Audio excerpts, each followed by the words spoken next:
2003 Procter & Gamble Ohio Classic proved to be even bigger than anticipated. The game at Cleveland Brown Stadium drew no fewer than 45,000 fans. The football matchup between two historically black colleges, Hampton and Tuskegee universities, was the nucleus for a week full of events unprecedented in Cleveland. If you love historically black colleges and universities like I do, stand up and pump it up one time. Cleveland Mayor Jane Campbell says she was excited about the Ohio Classic coming to town from the moment she got the call. This is more than a football game between two historic black colleges. This is an event, a series of events. This is more than even a whole weekend of entertainment, music, educational support. Have you taken the ACT or SAT? Hundreds of local students were exposed to historically black colleges and other educational opportunities through a college fair.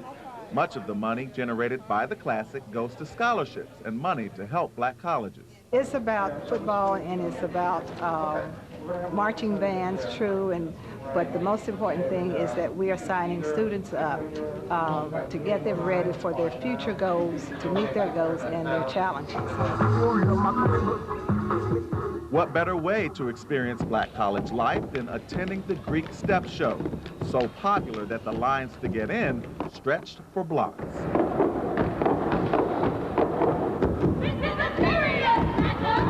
But once inside, it was well worth the wait.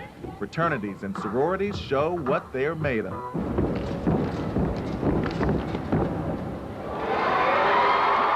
And we can't forget the drumline competition as drummers from the Hampton and Tuskegee marching bands go head-to-head.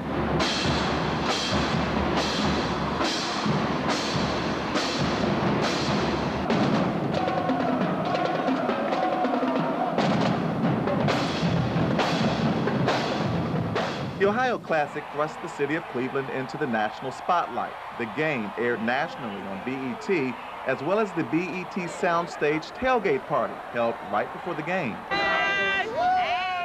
I've been in line since 11 o'clock last night. Hundreds of people braved the pouring rain to take part in a live broadcast on one of the hottest radio programs around.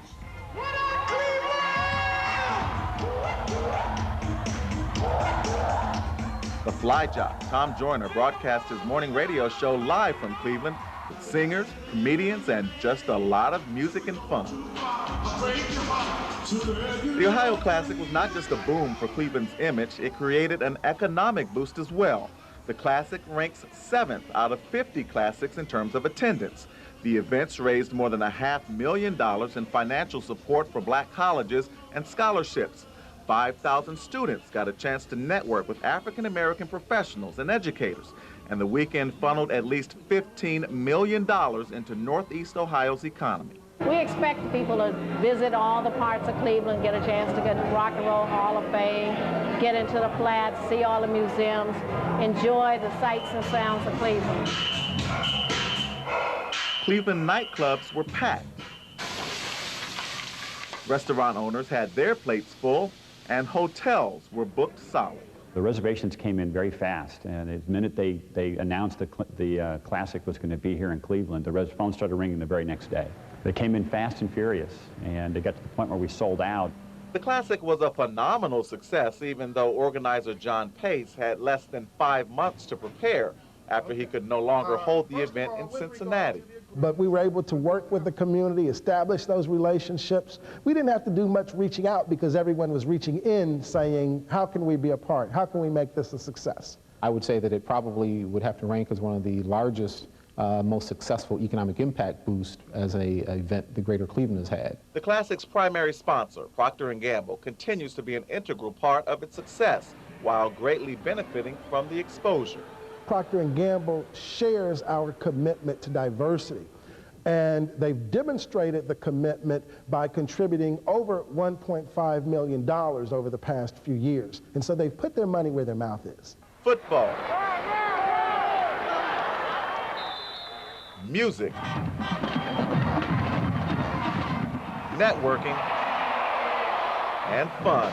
Clevelanders look forward to hearing the rhythm of the Ohio Classic for years to come.